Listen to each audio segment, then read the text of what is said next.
First though, extraordinary acts by young people have been celebrated at the Rotary Young Citizens Awards in Manchester today. There are 7 winners chosen from hundreds of people nominated across the UK and the Republic of Ireland. The awards are now in their 10th year, and previous winners also travelled to Manchester for this year's celebrations. Our reporter Noel Edwards is there. Today we've been surrounded by some very talented young people here at the Young Citizen Awards, winners past and present over the last 10 years. And joining me now is Aidan Jackson. He's a winner from this year. We've also got Maciej, he's a winner from 2010, and also Jenna Spiers, she's a winner from 2008. And we've got Jenna's mom, Caroline. Hello everyone. Hi. So how does it feel to be back, Jenna? It's really exciting to be back, to see familiar old faces and also to welcome new people into the club of winners, I suppose. It's really amazing to see all the work that people have done in the past 10 years. So you won an award in 2008 for fundraising for a cancer charity in Scotland. Just tell us a bit more about your story and what inspired you to start fundraising. Yeah, so we set up Callum's Cabin in memory of my twin brother Callum, who died from a brain tumour in February 2007. So it's 10-year anniversary for our charity as well this year, and just continuing the great work to make sure that children with cancer can get a week away and make memories which are just special. Mom, Caroline, you've been incredibly inspirational. You've been at Jenna's side every step of the way. How does it feel looking back 10 years on? It doesn't feel like 10 years at all. I really don't know where the time has gone. I watched everybody on stage today, and it's just wonderful to see the progression of everybody and how they've all grown up and how they've carried on everything that they were doing 10, 9, 8 years ago. It's amazing and very inspirational group of young people. Your twin brother Callum sadly died, as you mentioned. Just tell me a bit about Callum's Cabin, which is a very special thing to you guys, isn't it? So Callum's Cabin now has 2 holiday homes on the Isle of Bute in Scotland for children with cancer to come for a 3 weeks holiday, just to make memories and have special time away that they can enjoy as a family.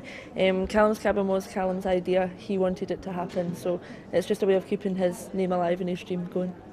Maciej, you won a few years ago for doing some very, very hard work around bullying. Tell us your story. Yes, well, I came to the UK in 2005, and in school I sadly been bullied by my fellow colleagues, students in the community in which I live, and I decided to actually go a step forward and tackle the bullying to reduce it to nil as possible.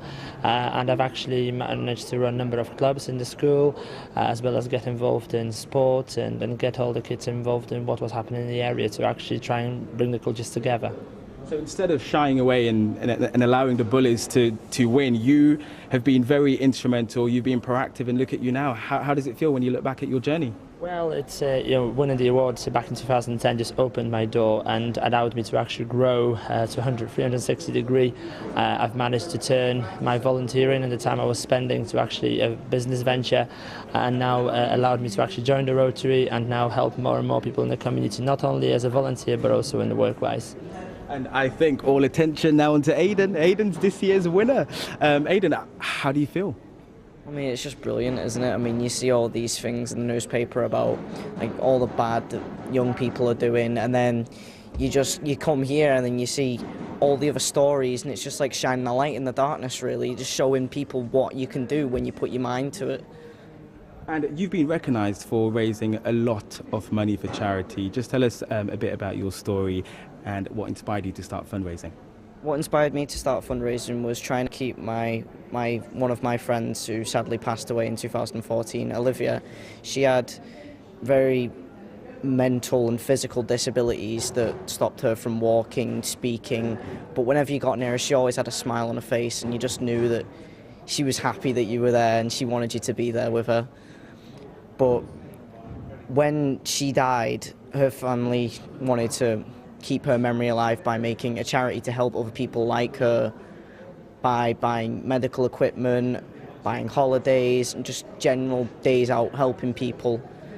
But they weren't able to get a register when I got involved. So I started with a mile of pennies, which raised over £1,000 from the start. and that was the first one that kind of set it in motion. Then it went to just small things, and then I went to the distance of the English Channel in a swimming pool, which raised about £4,000.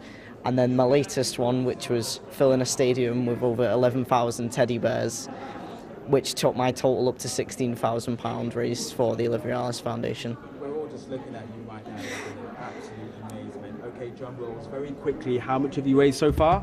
£16,000. £16,000. Any advice to Aidan in moving forward, and perhaps when he's here in 10 years' time, what should he do to keep the momentum going and to keep inspiring? Just continue what you're doing. The work you're doing is amazing. Never give up, as we had the speakers talking today. Never give up. Unfortunately, it's always about just going forward and learning on the mistakes. Thank you. Excellent. Meeting young people like Aidan, Jenna and Maciej is what the Rotary Club has been doing for the last 10 years, and they've been recognised today, and rightly so. Lots of beautiful weather